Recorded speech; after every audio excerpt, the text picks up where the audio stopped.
Who's ready to win the day in sports? I know you are. Welcome to Fantasy Sports Daily, powered by FantasyGuru.com, Monday through Friday, noon to 1 p.m. Eastern. I'm Justin Fensterman, and let's break everything down from a fantasy sports perspective.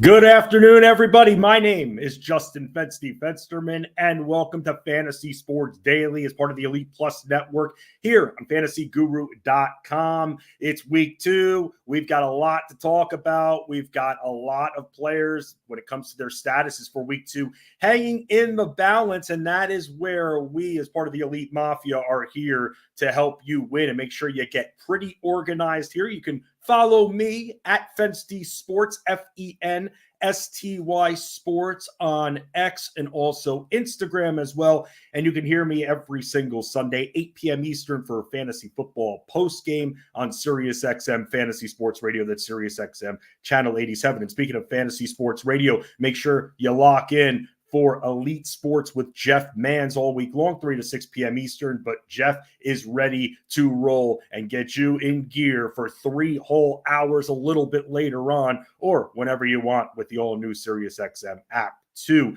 We're going to talk about a few things when it comes to Thursday Night Football. Then I'm going to go over some of the injury news. As a lot of you know by now, as part of FantasyGuru.com, I handle our NFL practice reports Wednesday, Thursday, and then the injury report Friday. It's not just a post and done. I'm updating it throughout the weekend as well. What I normally do for those practice reports is I normally get them in early evening, and then for those West teams that haven't given us their reports on their updates for their players, I'll then go in and update it right afterwards. Russell Clay going to stop by. We all know and love him from FantasyGuru.com to help preview these week 2 games. But let's talk a little bit, because I am going to be also taking some of your questions. I know that since coming on this stream, I haven't done a great job of that, but it's great to see everybody, including my guy, Anthony Rivera. Love Tony Rivers right there. It's great to see Anthony Rivera. Angelo, great to see you as well. Thank you so much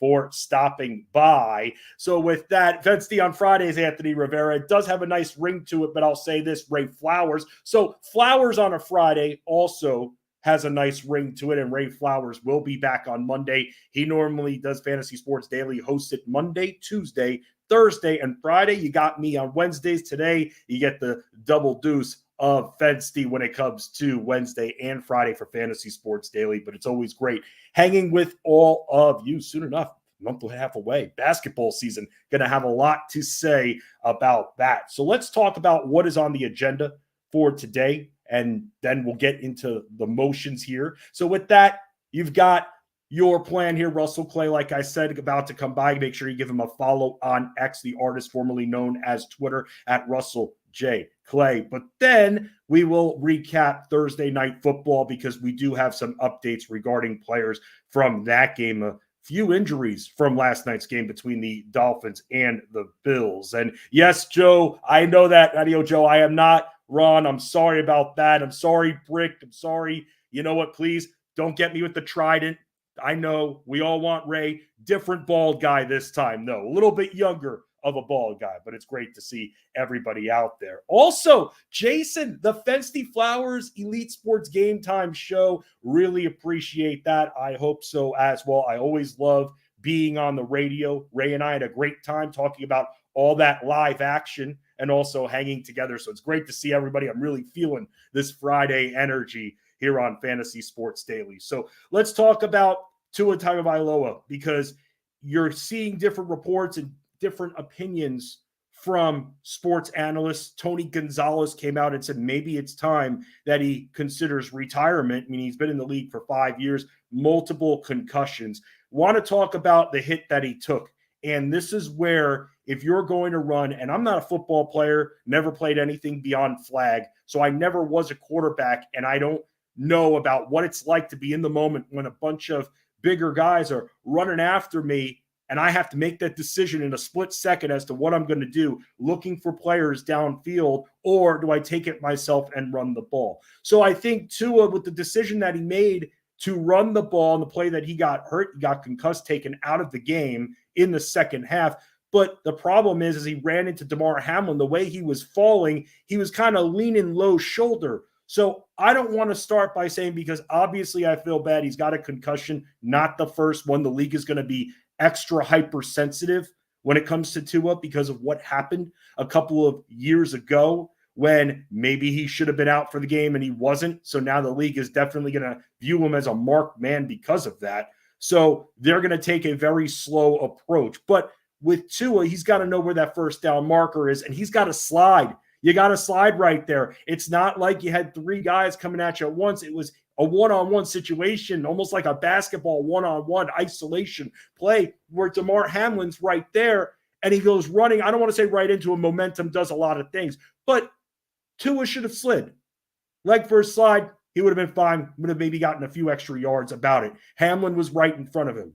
So I understand he doesn't have that kind of time to make the decision, but you got to protect yourself a little bit. You got to slide. One of the big stories coming out of camp, who knows if this was true or not, was that Jaden Daniels has to learn how to slide. He was saying when asked directly about it that he doesn't know how to slide. Maybe he was annoyed by the question and just wanted to have some fun with it. But I don't think when it comes to Tua, and good call by Coach McDaniel, already taking with the retirement questions, is this it for him? Taking that and being like, that's not the important question. Is he okay? That's the big question right there. So we'll have to see what the future holds. But Skylar Thompson is going to take over. McDaniel then came out and said that it would be pretty shocking to see Tua back for week 3. Thompson going to be in the mix right there. And if you remember from a few years ago in the 7 games that we saw him in, including a playoff game, surprisingly, coincidentally enough, against the Bills, not good from what we saw from this guy. This impacts everything. Tua, going into that hit in the second half, was having a miserable game. And let's just be honest, the Bills, they were missing defensive weapons as well, missing players on the line, missing ends. So they were missing some guys. They suffered injuries during the game too. So Miami had their openings, but Tua wasn't connecting to his pass catchers. Was throwing picks. One bounced off a player, not his fault. I don't necessarily blame the quarterback for that. But he was not having a good game at all. Thus, our fantasy options, Jalen Waddle, Tyreek Hill, not great. Not great. I'll tell you this, though. I did wear this Jets jersey of Dustin Keller, maybe the last tight end of meaning that the New York Jets actually had, but want to generate some tight end production love for everybody out there this week after that miserable week 1 when it came to tight end production. Jonnu Smith actually came out of this whole game looking like roses in PPR. He's giving you double figures. And I was in a league, in a deep league, where I had nowhere to go because I'm dealing with the Jake Ferguson situation. And we are going to go over some injury notes regarding Ferguson and some of the others who got hurt in week 1. But I didn't end up bidding half my budget, 3/4 of my budget on Isaiah Likely.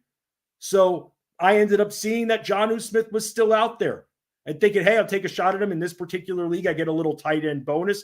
And if he's going to be targeted now 7 times, if they're going to utilize him for short plays, which they should, by the way, for Thompson to help him out, that deep ball is going to be very hard unless Tyreek Hill gets that separation, unless Waddle gets that separation. So for this Miami offense, which was already worrisome going in because Raheem Mostert, who was a touchdown machine and a big bull and hard to take down, averaging for his career over 5 yards per carry, he didn't play because of a chest injury, and we might not see him beyond this past matchup last night. So Devon Achane, he came in banged up. He looked excellent. Second straight game with 7 targets in the passing attack too. So we know that he's going to be utilized in both areas. Ran pretty well, was pretty productive. So with Devon Achane, you've got him there. But then Jeff Wilson, who we saw pretty efficient with his few carries he got in week 1, he ended up getting hurt and taken out of the game pretty late. So now Miami could potentially be down not 1 but 2 running backs. So you have Achane there, and then you got Jalen Wright as well, who we haven't seen much of. We haven't seen a big sample size or even really a sample size at all. I can imagine for next week that we're going to see a little bit more of Wright getting involved. So from the Miami side, not fun. not good at all. Tua was having a bad game, then took that hit, concussed, unlikely to play week 3. Could be beyond that. We will have to see. Their next matchup is against Seattle. So that's 13 days away. Would be very surprising to see this guy play. Outside of that, when it comes to the Buffalo side with James Cook, and a lot of people were focusing on Ray Davis late. Ray Davis could be someone we saw a little bit more of him because Buffalo had that game pretty much in command even before Tua got hurt. I remember hanging out in the Fantasy Guru Discord servers, and I see a little live action bet pop up, and it happened to be our buddy Jeff Mans, who's saying, hey, this guy's going to be schemed out. He's not going to run the ball, Allen, with them up this big. So I bet the under. Smart, very astute. That's what we do. That's how we live bet right there. We feel out the game environment, and that's what happens when you're with the Elite Mafia. And while we're talking about, by the way, the Elite Mafia, I mean, still time to get our season-long package here. So make sure, and I'll leave that up for a second, that you're able to get involved and make sure that you are ready to win, because it's not only the articles that come out, it's not only the podcasts, it's not any kind of sound we have from the radio shows we do, but it's also Discord. Discord is half the battle, and we do a great job on the site of making sure that Discord always has someone, at least one, if not 2, 3 people in there so we can answer your fantasy sports questions. You see me hanging a lot, by the way, in the DFS, NBA, and the NBA betting Discords. I do chats every other week. Those will become every week for the NBA. But get involved and become a member of the Mafia. James Cook, 3 touchdowns. We love that start very much, nearly 80 yards on the ground. Only the 1 reception, though, but it happened to be for the score. It was good seeing other players on this Bills team because James Cook being mega productive. You also had guys like Khalil Shakir, also formerly known, I guess, now as Tommy Callahan. Tommy loved Wingy. Well, we love double-digit production when it comes to Khalil Shakir. Now in full PPR, 2 straight weeks of double-digit production. That's how you find yourself a nice value in your fantasy football drafts. So even though Stephon Diggs doing enough, but Josh Allen, unfortunately, because it was James Cook that was handling a lot of the touchdown work, Josh Allen did not perform well, did not give us that fantasy love that we needed. So a lot of us, including yours truly, who has him in a super flex league, I am now going to be playing from behind after getting 9 measly points from the guy. But when they're up big, they're not going to start to experiment as they shouldn't. They have to protect their offensive weapons. So unfortunately for this situation in Miami, Tua looking like he is going to be out beyond whatever remaining of the game he was last night in the second half. So with Mr. Thompson now going to be the guy that's going to be throwing the ball, not going to be very ideal. But the good news is, as I'm always trying to be a glass half full guy, because I don't like to have that attitude, oh, great, Tyreek is cooked, his production ceiling lowers. It does for now, but they have a long time to make it work before their next game. That's the advantage of playing on the Thursday night, this happening then. Then they have those extra days to figure out how to make it work with this guy.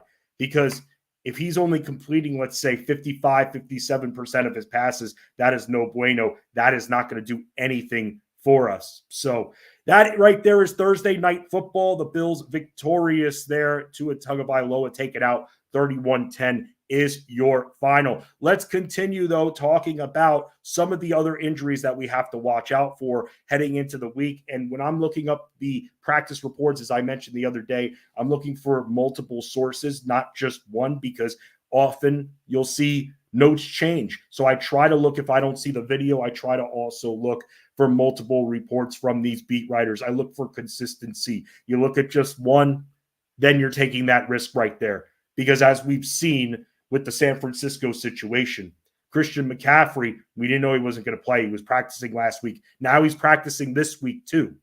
So with him practicing this week doesn't change the fact that, to me, I'm viewing him as out right now until ruled in. And that's kind of how we have to view it. We don't have the same circumstances as we did last week where McCaffrey's playing on Monday night. Now we're all stuck, including me. In one of the Fantasy Guru Elite Mafia listener leagues, I actually, or one of the, I guess, sub leagues that I'm in, subscriber leagues, I actually had McCaffrey And I unfortunately got my handcuff taken from me when it came to Jordan Mason. So when it comes to Jordan Mason and that situation, I didn't have anyone else I could turn to. I was stuck. I was down 6. I had to take the 0. This week, at least, with this game being in that 1 p.m. Eastern window, we will know what we're dealing with so we can better game plan. Going back to what I was talking about with Tua before, by the way, I definitely want to get your comments there. Ron says, Goodell won't let him come back so soon. You're absolutely 1,000, 1 million, infinity% right when it comes to that. 1,000%. 1,000. If there is any player in this league that is going to be handled with the most fragile of gloves moving forward, it's this guy. It's this guy. They screwed up. The league, the Dolphins, that whole situation was horrible. Ever since, I guess, in the last 10, 15 years, where CTE and brain damage are becoming a lot more of a focus when it comes to these athletes, protecting the athlete. Absolutely, he's not going to come back too soon. Absolutely. They messed up a few years ago. And now because of that, this guy getting hurt again so soon, multiple concussions, I can't see him being back for weeks. It's very hard to think that. I don't like to jump to conclusions and talk about retirement or anything like that, because I know that's been floated around.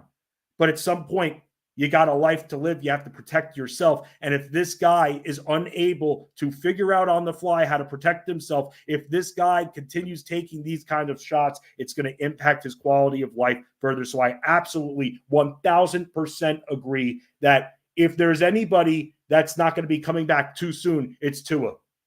Absolutely, completely agree with you right there. And it's good to see everybody too. And yes, it's funny because we all saw it. We all saw it. Prime time, yes, unless you don't pay for the apps. So that's the other thing there. You gotta pay for all the streaming services now that you have to get all these freaking games on. It's another thing. And I'm sure I'm the old curmudgeon guy at this point that's like, why can't cable be cable anymore? So stupid. So stupid. You don't take enough money already. My father-in-law actually sent me an article. Here, I'll even bring it up. You won't be able to see it, but I literally just got this. And he sent me this article about how, and I'm, by the way, in the DC, Maryland, Virginia area, $72 for parking to go see the freaking Commanders at FedEx Field. And if you've been to FedEx Field, if you're parking, then you're going to have to walk 2.5 miles to the actual stadium. 72 and then $29, $30 for nachos. For nachos? Seriously? It's unbelievable concessions at these places. Really, you go broke from going to a football game.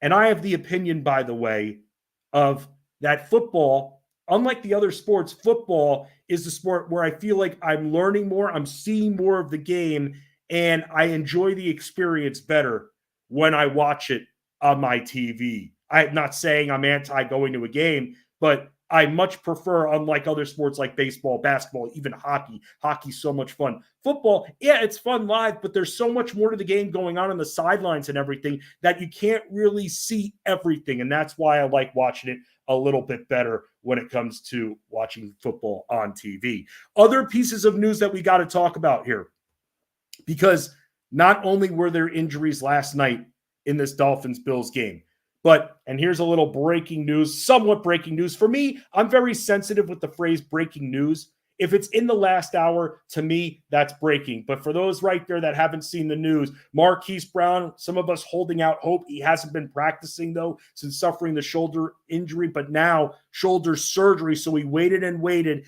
and now having the surgery, Marquise Hollywood Brown going to the IR. So we were waiting on this with bated breath, hoping not for the worst. I remember I was sitting there with my buddy from SiriusXM Fantasy Sports Radio in Canton, Ohio at the Fantasy Football Expo. Bob Lung does a great job putting on that Fantasy Football Expo at the Hall of Fame every single year. Excellent job, a lot of fun. You should go next August. You'll get to meet me.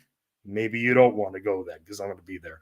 But at the same time, I'm sitting there at a bar, my buddy Dan Claskins, and all of a sudden Dan just turns to me and goes, uh-oh, not good, points to me the phone, not what you want to see. So Hollywood Brown right now going to the IR. I was looking up some numbers before regarding snap percentages and everything like that on who could benefit. Xavier Worthy, a lot of the eyes are going to be on him. Rashee Rice is obviously going to be prioritized with Travis Kelce, who hopefully is able to get more than 4 targets here. We saw Worthy get 3. We saw Rashee Rice get 9 last game. But just looking at the snap percentage very quickly going into this game against Cincy, then you also had for about 78% of those snaps, Rice was in. Just for a perspective, though, Justin Watson was also in a decent amount too. So if you're really stuck, and I can't imagine how stuck you are, but a lot of people play in deeper leagues, then maybe somebody to just, if you have the room, I'm not saying go start this guy, have the room though. I like seeing the high snap percentage. It doesn't necessarily translate into targets, but at the same time, Watson's someone that maybe you want, if you have the extra room, just to stash there now that they know that Hollywood Brown is going to be missing the next month and probably more after that. So for those that are just joining us here in the last hour, this that you're seeing right here, Marquise Brown is going to have shoulder surgery and naturally going to the IR. Not good if you invested in Marquise Brown. Hopefully you got him at a little bit of a dipped price when the injury happened. It was pretty late. Actually, second week of August it happened, so you had some time. Another thing we got to talk about in regards to injuries is T. Higgins.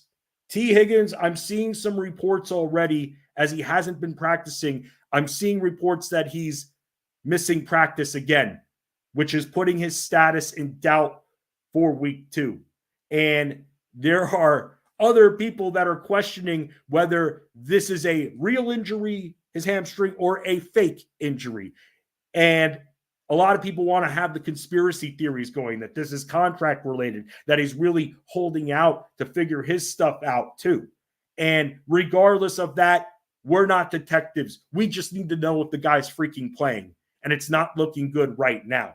So one of the things that I'm going to ask in a little bit of Russell Clay, Yoshivas, what about him going back to him for week 2? How will this impact the Cincy target game? And we're going to speak with him about that. But that's something that we are seeing, is that he is not practicing. Now that could change. It was an early portion of practice that I was looking at, but he wasn't there. And this game is in the 4:00 window. So if he comes out as questionable, you might have to run for cover and just play defense. I would almost prepare right now like he's not going to play. So those are a few big pieces of news that we have seen so far regarding the rest of week 2.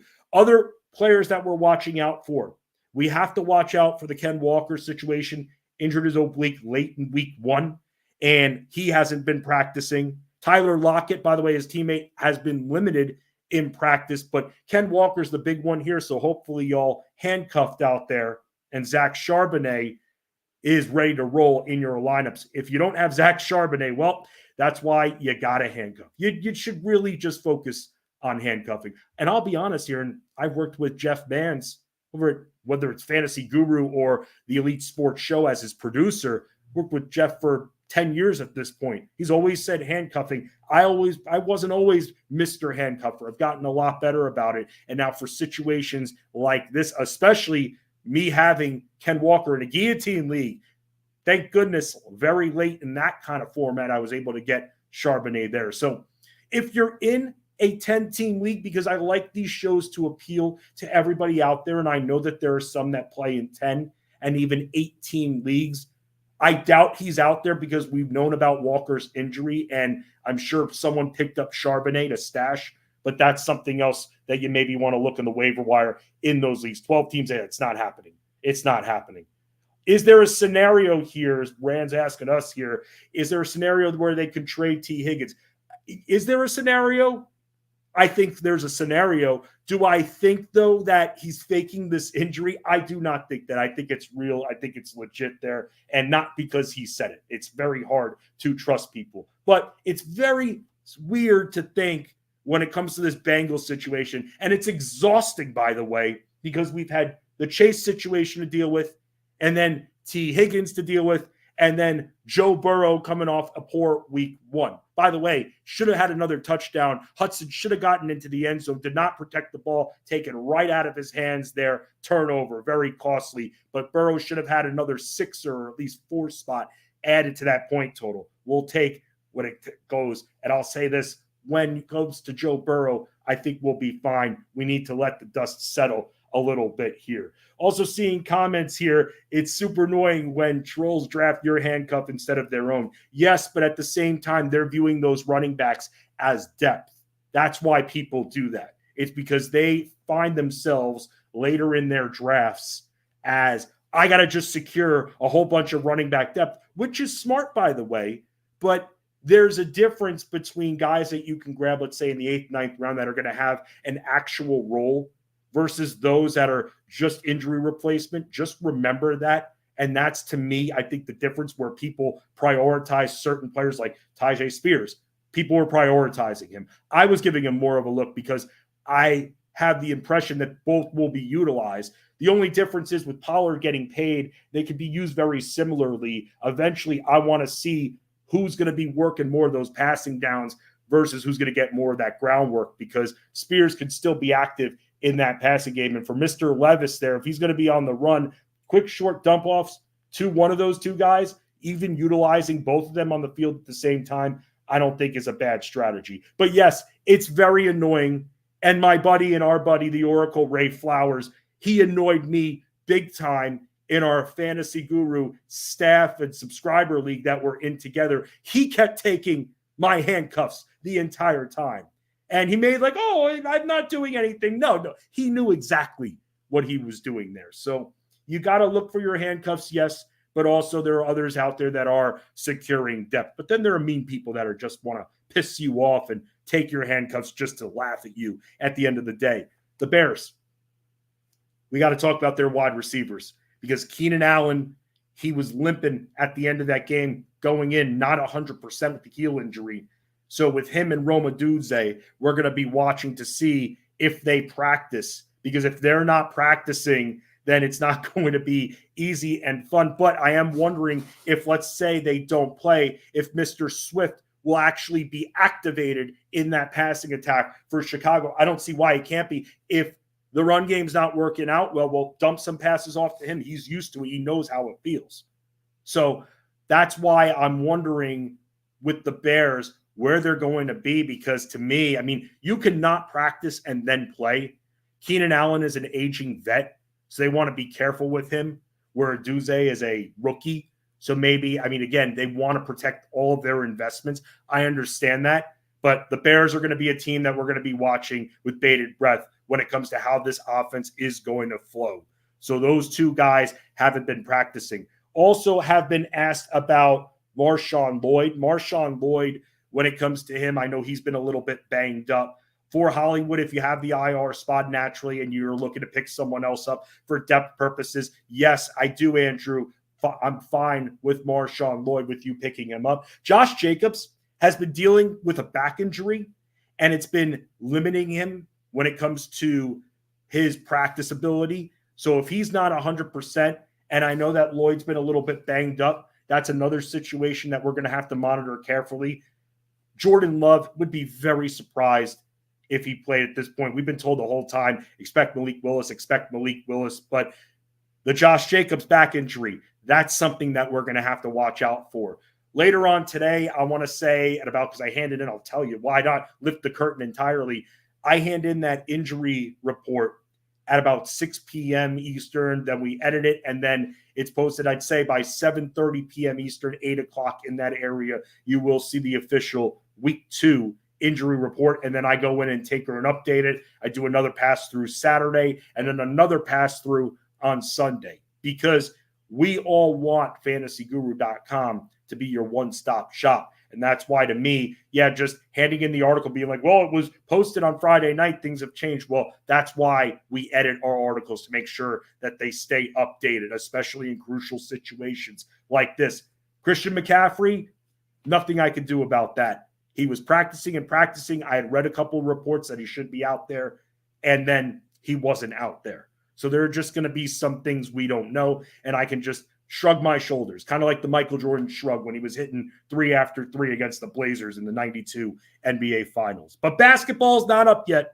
Basketball's not up yet. Going to be joined by Russell Clay here in just a couple of minutes to talk about all things week 2 and a little bit about Thursday night football as well. Another injury we're going to have to watch out for is Jordan Addison dealing with the ankle. So with Jordan Addison, he's been banged up. He hasn't been able to fully practice.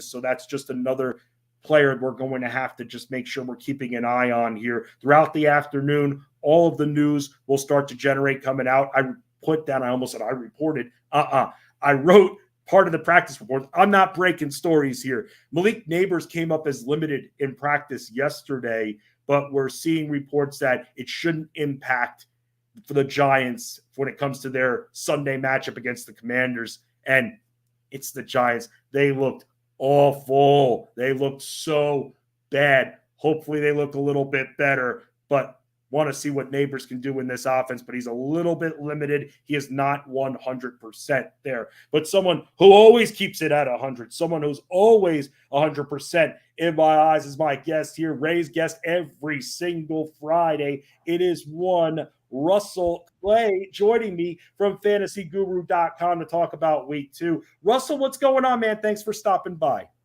What's going on, Fensty? A plane just flew over. As you said that, you got the Jets jersey on. I'm feeling patriotic right now. There you go. You know what? We like that. We like that symmetry right there to bring you on.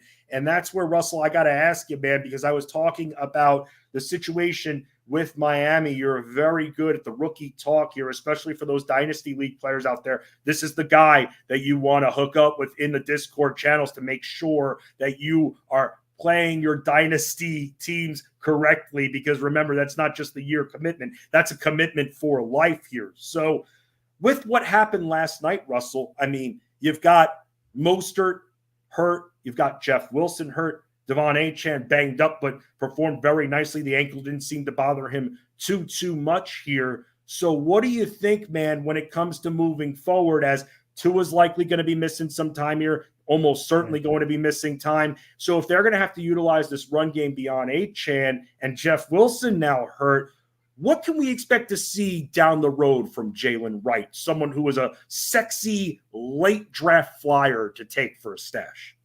So easily the biggest dynasty situation from last night was Tua. We knew that was always on the table, even when they gave him that new contract. I even mentioned it. I was like, hold on. Are we just forgetting that we had a full off season and a full regular season of discussion about how he's one concussion away from retiring? I really do think that is in play now. And, if we're talking about non-football related stuff, I mean, if I'm his friend, I probably don't want him to play anymore. So I'll be very curious how that ends up. Of course, he's had a few weird games to start the year, but he's still a very good quarterback. And we saw, it's funny because you get to see the contrast sometimes. You saw what it looked like when Skylar Thompson went in, which is what a lot of NFL fan bases are dealing with their quarterback situation right now. So Tua may not be Pat Mahomes, but he certainly could be, a competent quarterback. So thanks, Joe. And shout out to Chief Ran. I saw your shout out in the comments. I tried to comment, but it just commented with 3 Fantasy Guru accounts. So there you go. That is my tech savvy ways with this as I sit in a very beautiful living room. In terms of Jalen Wright, he's going to be just fine. We kind of knew going into this game they were going to rotate 3 backs, and that is exactly what it was. Giving Achane 29 touches in week 2, not what I would have done, but I think they got a little frazzled once the Tua thing happened. So strange result, but eventually Wright had everything I wanted. He's going to be a guy for them in the future. So I'm in. What about someone like a Jonnu Smith? I mean, we're coming off a miserable week one when it comes to tight end production. A lot of people spending, whether it's a waiver priority claim or a decent amount of their fab budget on Isaiah Likely, who's got Mark Andrews still there. And I wasn't one of those guys that ended up getting Likely in any league. But Jonnu Smith, I mean, we saw him as, I don't want to use the phrase security blanket, but short and a bigger guy, a hard guy to take down. I mean, for a guy like Skylar Thompson thinking that he's going to be the quarterback for the next few games here, maybe he utilizes Jonnu Smith, who looked pretty good last night, a little bit more. I mean, you could go for either taking a really deep shot, low percentage deep shot at Tyreek Hill if you're Skylar Thompson, who's very inaccurate, or you go short with Jonnu Smith, who maybe could get a little extra yards after contact about that. I don't think this is the last we see of this guy when it comes to potential double-digit production in PPR. Absolutely agree. Week one was very strange. That Jags-Dolphins game was all around. We're going to look back at that at the end of the year and be like, what the hell happened in that game? So that was very strange, but this is what we kind of envisioned for Jonnu before the season. The only problem is, you know, I watched Skylar Thompson in college. I imagine that's not going to be the guy here, even heading into next week. But if it is, Justin, Mr. Fensty, that's going to be a problem for receptions for everyone on this offense. If they get Tannehill in there, that could be one thing, but even he was never a high volume guy. So we are sweating the entire Dolphins offense right now. We need to see who they get in there because it cannot be what we saw at the end of last night. In terms of Jonnu, though, I do think worst comes to worst, they will get him involved in the running game. He's a big piece of this offense this year. It's Waddle, it is Hill, and then I believe it is him as the third option right now. Let me ask you this, because we just got a piece of news that T. Higgins is, and this is no surprise or anything, but T. Higgins is doubtful for week 2. Let's start here. Let's just cut through the BS. You don't think that he's faking an injury, right? You're not one of those conspiracy theorists that think that he's just full of crap and that he's like, come on. Has it really gotten to this point with this guy? I know he wants money. I know he wants a contract, but there are people out there that are thinking that this is all a fugazi at this point. Fake. I would never accuse a professional athlete of faking an injury. However, we have seen many shenanigans over the year, early season and preseason when contracts are involved. T. Higgins been very vocal about what he's looking for there. And the Bengals there's just a stench out of Cincinnati, man. I can't get away from it. Joe Burrow has had these injury issues, but also doesn't look happy. These guys don't like Jamar Chase. I mean, he's always been a stoic guy, but these guys were happy at LSU. They were happy, you know, that first year they were together, him and Burrow in Cincy. This all feels weird. Like they're all going to leave or something. I don't like this at all. And what we saw last week looked like a pretty dead team to me. I mean, we're coming off, the Chargers who won that game last week against the Raiders and have Jim Harbaugh smacking Justin Herbert like a big weirdo on the sideline. But just a year ago, right?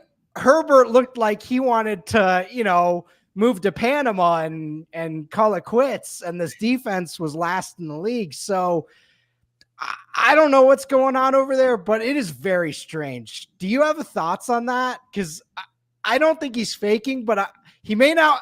I mean, there may be a little motivation to not want to be in the building right now. You're making me wonder if there's going to be a walkout on Sunday between Chase and Higgins. And then it's like, okay, next up, you're Yoshi Voss. Let's go. Let's go, Andre. Come on. Gesicki, let's go. I would say this, too, from last week. I thought, and I still think, like we saw last year in Indy, Zach Moss get utilized in the passing attack. I was very much on that, Russell. And then one of the first times Burrow hits him short, the ball goes right through him right through his hands, just like it's a basketball hoop. And I was sweating. I was schwitzing after that with the no hair on top of my head. Oh my God. Yeah. So everything that could have gone did last week. I'll be very curious to see how things end up in the next month. Yes. By the way, you're getting a lot of comments here, a lot of love here. Salute. Play here. There you go. That's a big compliment there, where people don't need coffee and you're their natural form of caffeine, Russell. So yeah, I need coffee. I just had one, so that's probably why you're getting this vibe right now. See, you're a good sport because you're out west and everything like that. You're probably still wiping the eye boogies out of your eyes. Me, I've been up since 6 a.m. Eastern. So yeah, you have to deal with my energy. Which offenses, Russell, as we're, by the way, talking with Russell Clay from fantasyguru.com, does a lot of content for the site, including Clay's Corner. And with Clay's Corner, by the way, for those, because I like to, when I bring guests on, this is going to be a new little feature, FG Facts. So here's your fact about Russell Clay here. Russell Clay likes potato chips. I should probably cross that out and put loves potato chips. Favorite potato chip, Russell? Confirmed. Well, my favorite snack in the rating system currently is pretzel sticks called Zapp's pretzel sticks. And they have this seasoning that's, I don't know what it is. It's like a smoky honey mustard barbecue thing. But and the big problem is they only serve them in serving, like they only sell them in 16 serving size things. So you gotta manage that. You gotta manage your day. You know what I'm saying? You're in trouble if you're, eating half the bag there at 10:30 a.m. So yeah, we gotta watch out for those. That's the other problem. Give me some snack size Zips. Yes, exactly. Russell takes it very seriously here. Russell, while everybody else is learning about how much you love pretzels, what offenses are you expecting to bounce back here in week 2 who sucked in week 1? Yeah, so there is a lame duck team I think we've identified. No offense to the Saints.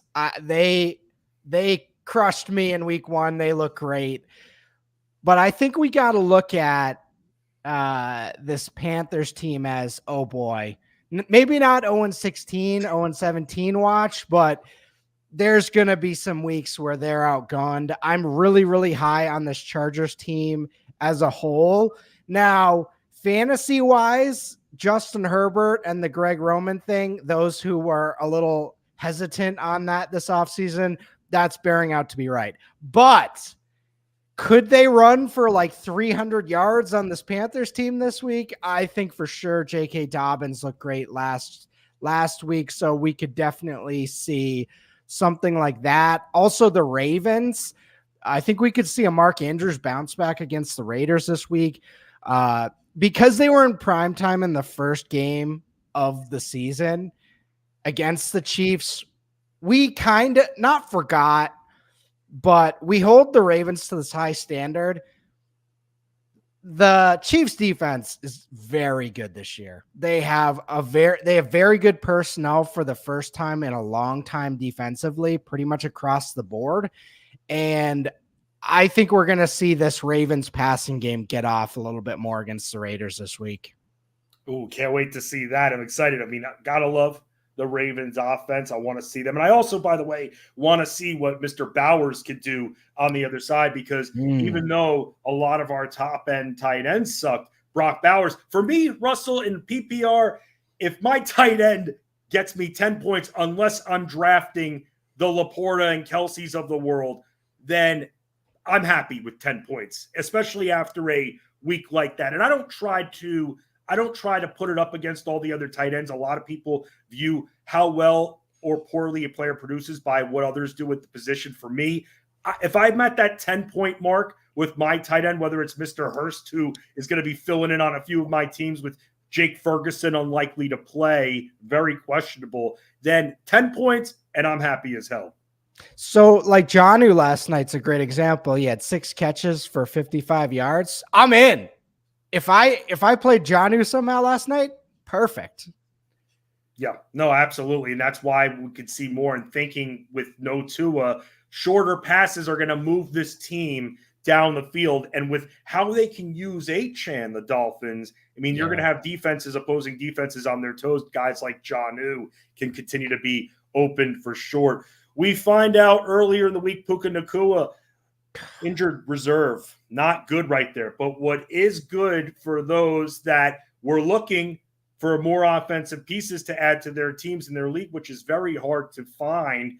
Who do you think benefits here besides Cooper Kupp? I'm taking your bailout away from you. Besides Cooper Kupp, Colby Parkinson, do you think that that's a guy that could be getting targeted a little bit more in this offense? What do you think of this Rams offense and how it's going to be divided when it comes to those targets with no Puka? Watching Matthew Stafford last week was a pretty amazing watch for those of you that tuned into that game. That team was falling apart at the seams. It felt like each drive, some Ram offensive player was out for the game, and him and Kupp were still fighting the entire way. So as long as Stafford's still standing, some of these guys are going to produce. And we, of course, have Sean McVay, who, I'm not going to say Puka's overrated, but Puka was breaking records last year in that offense. We've watched, going back to the Todd Gurley days, we watched CJ Anderson score 30 points a game for a while there. This Sean McVay guy might know a little bit football, So whoever he puts in there, I surrender. I just accept it. It looks like it's a 3-horse race. You mentioned Parkinson at tight end. I do like that. The Tyler Johnson, Jordan Whittington, and who's the other guy? Demarcus Robinson trio there. We have to see how that plays out. Tyler Johnson had a great play after the catch. It was like a 60-yard play after the catch. Always been intrigued by him coming out of Minnesota. There at one time, deep in the depths of draft Twitter, if you go back and look at Tyler Johnson tweets, there was a lot of first-round hype on him at one point. So I do my personal, for personal reasons, I think it would be hilarious if Sean McVay was like, okay, I'm going to make this guy have 1,400 yards this year for draft Twitter. So all those tweets don't live in ruin forever. But heading into the year, it sounded like Demarcus Robinson was the guy. So that's my lean right now. But for hilarity and bit purposes, I would say Tyler Johnson would be the funniest one. Yeah, that would be funny. Not so much, though, for those that invested in pieces here, because, again, for me, unfortunately, I keep bringing this up because he's probably my most invested player that I have, Jake Ferguson, of my 7 teams. Dude, I've got like 4 shares of him. So I'm having to put a hodgepodge of tight ends together, and I'm not one that's all of a sudden going to get rid of my running back and wide receiver depth that I have, my B-listers, to fully upgrade on tight end. I don't know how long I'm going to need a fill-in for. So that's why I'm stuck, and that's why we talk about these tight ends. And by the way, Jeff Mann's rankings have been up, fantasyguru.com to check them out here for week number 2. Russell, you see right there in the little blue bubble there, Nico Collins, who has actually been sick, and not sick like he's ill, like he's a great player. He is, but at the same time, he's had an actual illness, and he's been limited in practice. But from reports that I'm just seeing here, he should play. Malik Neighbors limited. He should be active as well. So a few of your receivers out there that should be able to play.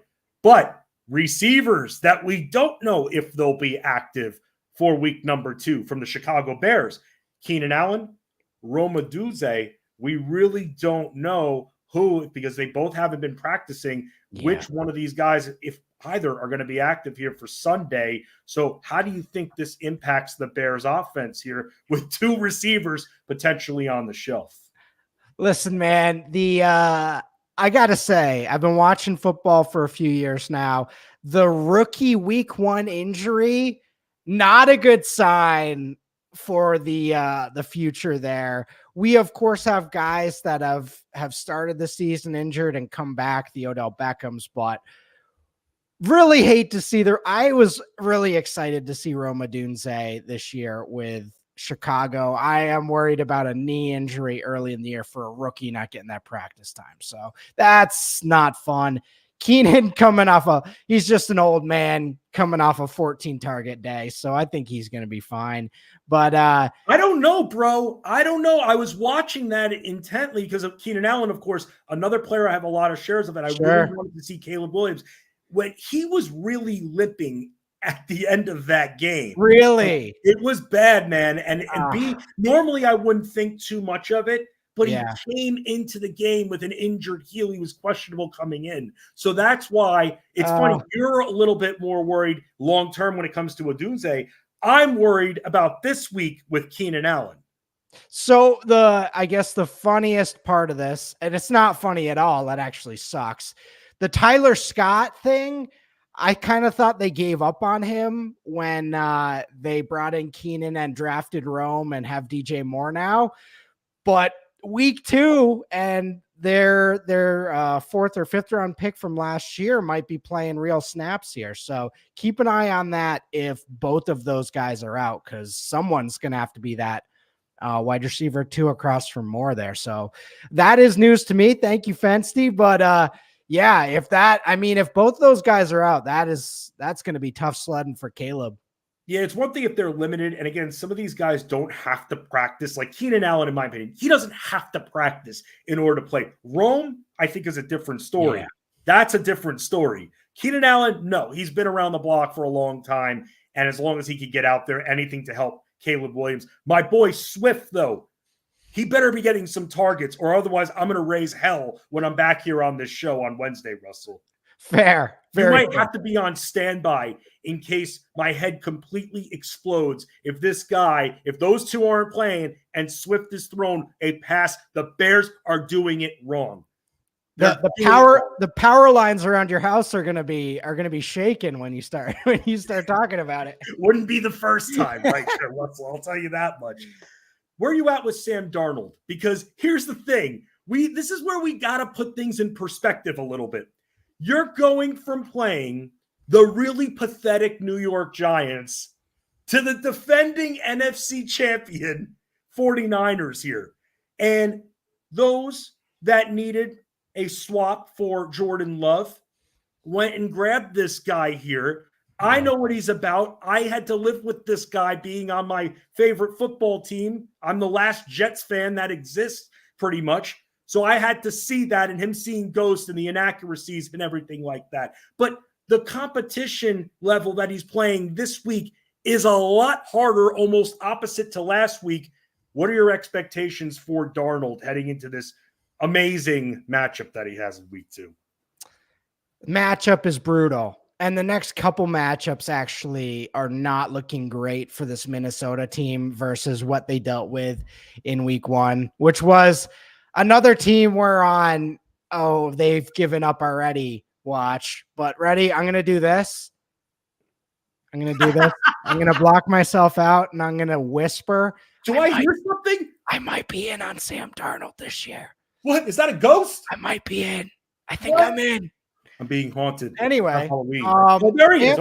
Sam Darnold is going to absolutely suck this week, and he stinks. I might be in this year. I think I'm in. Wait, where is he? There's a ghost. Okay, there. Good. You're back. I think I'm in, Fensty. I'm hearing the inner voices here. Listen, I'm like Randy Orton, the wrestlers, the voices in my head. He's got Justin Jefferson, and we saw spurts of this in Carolina. He just sat in San Francisco for a year behind one of the best coaches in the league. He's got a good coach now. They have some good weapons. So this week's going to suck. So for anyone who's in on him, you don't say anything right now. You let him throw his 3 picks against the 49ers. And then you come out swinging in a couple weeks. So that's my plan currently. But yeah, this 49ers team is ridiculous. So it's not like it's kind of like in college football when you'd play Alabama. It's like, all right, we lost 63-3, but now we're back to playing like regular teams this week. So and we're not even talking about the Niners defense here for a second. We're just talking about what the Niners could bring offensively, but what they can do defensively. I mean, the Jets had a lot of trouble getting in that end zone. And for Sam Darnold, I'll tell you this, what you're hoping for, if you're Sam Darnold, you're hoping for a 1-yard rushing score. You get that, that brings that floor up. You're hoping for 18 fantasy points. That's what you want from this guy. You're happy if you get the 18 fantasy points there. Yep. Russell, I'm always happy getting a chance to talk some football with all of you. Why don't you tell everybody what you got cooking up for the weekend and where we can find all of your content here on the site at fantasyguru.com. Yeah, we, of course, have a ton of content. Check out our landing page, which was a huge addition for us this year. Everyone's content is on there, including mine, Dynasty stuff. Every week I'm updating stuff and going back and working out the kinks, seeing where, I won't say where I was wrong, but where maybe we need to make some adjustments. And doing a lot of season-long stuff, helping out in that Discord. So hop in the Discord if you need help with start sits. And going on the Fantasy Guru gambling show after this, where we break down the circa entries for our staff, picks against the spread. So we'll be going through that. And lots of good stuff. Check out College Football DFS. We got a great staff over there as well. And hey, I come on here, so this is fun too. Yep, you join Ray Flowers every single Friday, who's normally in my spot. I'm normally on Wednesdays here on Fantasy Sports Daily. Russell, it's been a lot of fun. Thank you for being great sport. Thank you for pulling the disappearing act at times as well to give us the full Sam Darnold expected week 2 experience here, man. And good luck on your stream with Rob, Break the Model, and everybody else, okay? Awesome. Thanks, man. Yep. Russell Clay at Russell J. Clay on X knows a lot of football and knows a lot about the rookies, watches a lot of tape. And that's something, by the way, that I think that we should talk about for a second, because, and I'll admit this, I watch Red Zone. I do. And a lot of fantasy analysts won't admit this because a lot of people think that watching Red Zone, especially being in the space, is weak. But I will say this, I have multiple screens. Yes, Red Zone's on one of the screen, couple of games on the other screens. And then after that, when all's said and done here for the 1 o'clock games, I start looking at the condensed tape a little bit and start marking things so I can then watch it again, because I'm still learning when it comes to the football game. There's a lot when it comes to football and how to learn how the game is played, schemes. Jeff Mans does a great job with that, but Jeff didn't just wake up with the knowledge. He studied and studied and studied. Watching the tape is key in any sport, in any fantasy sport, to just watch the tape. No one wants to actually watch the games. Yeah, we can all watch the highlights, but you don't get where these players are moving around. I say it all the time with basketball too. When you watch these games, then you're seeing off the ball in basketball. You're seeing where football players are lined up, how often they're utilized. Then we start looking in the analytics a little bit to see what exactly their involvement is. Before, when I talked about Marquise Brown is going to have shoulder surgery and going on the IR here, I was talking about, of course, Xavier Worthy, who we saw. Rashee Rice is going to get a ton of targets as expected, but who's on the field for a lot of that time? That's why I said maybe as a stash, if Watson's going to be out there for over half those snaps, then that's something that we can have for on ice. Let's say another injury occurs. That's how you find someone that can help fill that gap if you're dealing with those injuries. Sermon over, though. Try to watch the games. Look for condensed games online. I'm always searching, and I'm able to find those condensed games because it's very hard to watch every minute. But being able to just watch plays and watch series of plays quickly, that is how I'm doing it there. Randit completely agrees with me too. By the way, make sure that you're getting involved. Talk about this before still time. Tell your friends, except if they're in your own leagues here, to rock with the Elite Mafia, because our NFL season package being available there when you go to fantasyguru.com. Make sure also you're checking out Elite Sports on Sirius XM Fantasy Sports Radio with Jeff Mans and Ted Schuster. They'll be on from 3 to 6 p.m. Eastern, talking about all the injury news, getting, of course, their Core 4 ready for Core 4 Friday. And they've got, whether it's DFS or season-long fantasy football, they've got you covered. They will put you in the driver's seat so you can win this weekend. I'll be on 8 p.m. Eastern on Sirius XM Fantasy Sports Radio on Sunday for Fantasy Football Postgame, where I'm breaking it all down, reacting, recapping, even talking waivers. Would love to hear from all of you. 888-963-2682. But make sure you give me a follow at Fensty Sports. Ray Flowers returns on Monday, same time, same place, same YouTube channel right here, the Elite Plus Network. It is Fantasy Sports Daily. I'm Justin Fensterman. Good luck, everyone, and let's win week 2 at the place where winners win, fantasyguru.com.